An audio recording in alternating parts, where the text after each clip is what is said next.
Hello, I am Jayanto Chatterjee from IIT Kanpur.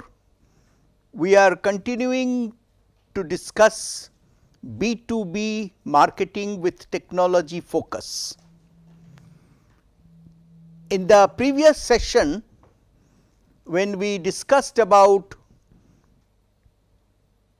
marketing communication, we discussed about sales promotion, we discussed about B2B e-marketing. At that stage, we looked at mainly corporate websites and their roles, and then I mentioned about e-marketplaces. In this session, I am going to discuss a little bit more about e-marketing and e-marketplaces. Now, e-marketing is easy to understand. It means marketing through the use of electronic communications technology such as internet, email, e-books, databases, electronic databases and so on, search engines and all kinds of advanced tools that make it possible for transfer of information packages, knowledge nuggets from the seller to the buyer. E-marketing obviously is there in business to consumer domain. Our focus will be on B2B or business to business. As we saw in case of JCB in the previous discussion, e-marketing can happen through own websites, and as we will discuss in this session, e-marketing can also happen through e-marketplaces. So, for example, if you take the website of Tata Steel, Tata Steel uses their website for bi-directional B2B. That means, they use the website to reach out to their customers. They also use the website for e-procurement. They use the website for various kinds of frequently asked questions or FAQs as they are called. They use the websites to conduct auctions of scraps, for example. They use it for various kinds of process owners who may be associated with Tata Steel. They use it to attract new vendors, as well as they use it to reach out to possible new buyers. This kind of processes on the web will also be quite closely connected at the back end through their ERP system like SAP R3, and Tata Steel customers can get their order status, delivery status, their invoices, credit notes, all kinds of B2B transaction information through the website. Now, you can compare this B2B website of Tata Steel with a B2C website of ICICI Bank, for example. Now, there you will see that it is in a way, in many ways quite similar, but B2C websites like the ICICI site will have a higher degree of focus on making banking transactions automated, available through the web. In case of B2B, the actual order process may still have some person to person interactions. So, the final stage may be offline in many cases. Of course, for various kinds of routine elements, or for example, for scrap auction etc., it can all happen electronically. But in a B2C website, various kinds of associated activities, to that extent it becomes some kind of B2B activity also. Associated activities like shopping or ticket booking or payment of mobile services or even electronic services, share trading, charity donations, credit card, debit card transactions, all that can also happen in the B2C. But in many cases, my purpose of pointing out to you both kinds of websites are that many of these websites now become two-sided. So, they have both B2B and B2C characteristics. I will discuss this both sides blending a little bit more a little later. So, e-market services use the following definition of an e-marketplace or e-market as it is called. E-market is open to several buyers and several sellers. It is a trading platform. That means the platform itself does not sell or buy goods or services, but they provide to others the facility to do that transaction on their electronic platform.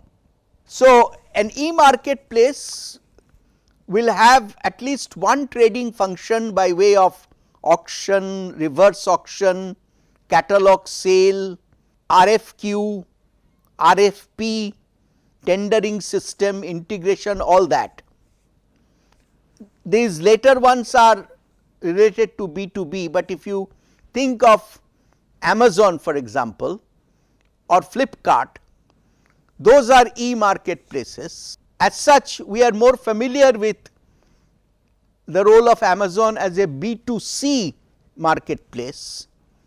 So, if you are looking for a computer, if you are looking for a mobile phone, you are looking for furniture, you are looking for some kind of upholstery, if you are looking for some kind of food item, for all of that you will use Amazon. But Amazon has also a very powerful side to their website which relates to business. So, if you are a small or medium manufacturer, so as a small medium enterprise you can use Amazon to make your sale happen, and in that sense all of your transactions with the Amazon site will be that of a B2B nature. We will see a little bit more as we go along. Now, remember that it is not an e-marketplace if it is a website of a company selling its own products, like the JCB website I was mentioning. It is not exactly an e-marketplace because it is mainly focused on JCB's products and services. So, it is one seller acting as distributor selling other companies' goods and services, that will not be the e-marketplace. So, in the there will be many B2B websites where you will get access to some associated products and services. That does not make that website. So, the Tata Steel website is not exactly an e-marketplace website in that true sense. Its main focus is on trade to or between customers, and it is only a provider of e-commerce solutions. Now, why e-marketplaces are becoming more and more powerful and more popular?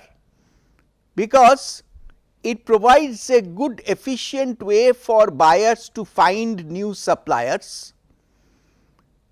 It can help them to post their requirements, buying requests, and it is also, e-marketplace is also quite useful for searching for new or used investment goods, capital goods. Large equipment are often actually offered on platforms like eBay or OLX or Quicker and so on. From the seller's perspective, the e-marketplace offers to find new leads, offer new and used products for sale. You can search for. So, you will go to Amazon for new products, you will go to OLX for used products, or of course, you can go to eBay for both. And there are many e-marketplaces which provide you to go through databases of tenders out in the market. So, that helps you to find new sales leads, and of course, you can also get a lot of information about your competition from the e-marketplaces. This is an interesting and useful slide to understand that how do you select an e-market. So, the checklist for selecting an e-marketplace is identify the e-marketplace in your industry and targeted market. So, if you are looking for metal, particularly steel and related iron and steel products, metaljunction.com for example will become a very useful e-market site. It also helps to improve liquidity on both sites. There are memberships and some costs associated that helps us to filter and qualify the participants from the independent platform owner. So, you can have some assurance of quality and genuineness when a particular vendor or a particular buyer has been qualified by the e-marketplace website.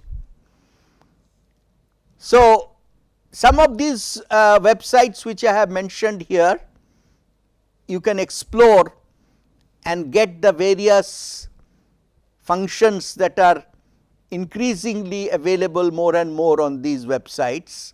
So, you can go to exportersindia.com, you can go to tradeindia.com, and you can go to ariba.com, which is part of SAP now, and you can find therefore both vendors as well as buyers through these e-marketplaces whom you can trust.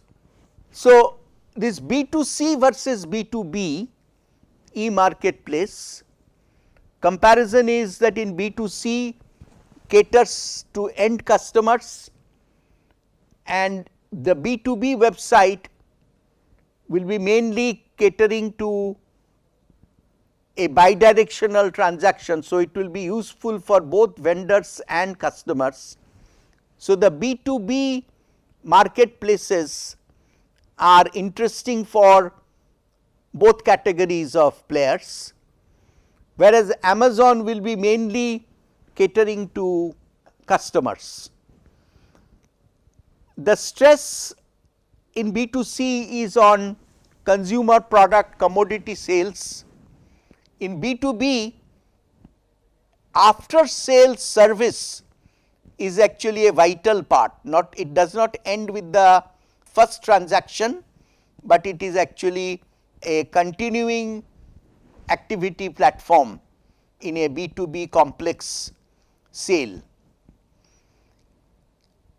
The B2C is more of a transactional relationship, so membership is often not insisted upon, whereas in B2B the transactions will happen between recognized players. So, to that extent membership, collaborative relationships are important on B2B e-marketplaces. So, B2B e-marketplaces will be suitable for long procedures as opposed to short transactions on B2C. So, it is the long drawn sales process, the multi-stage sales process in B2B will be facilitated on a B2B e-marketplace as opposed to instant sales in case of B2C. There is a huge cost reduction that has happened due to this B2B e-marketplaces, because lot of these tenders and quotation documents which earlier were printed, and there were actually tender publications, big fat publications which people had to search through.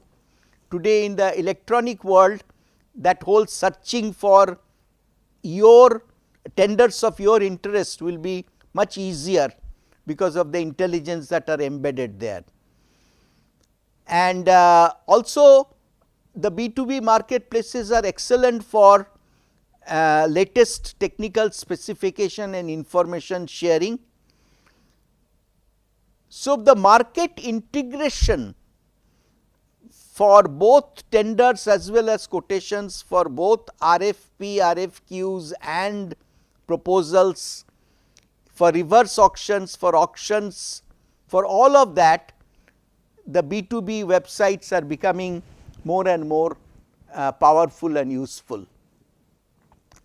So, with that I end this short session, our add-on on e-marketplaces as a supplement to our discussion on e-marketing in the B2B context.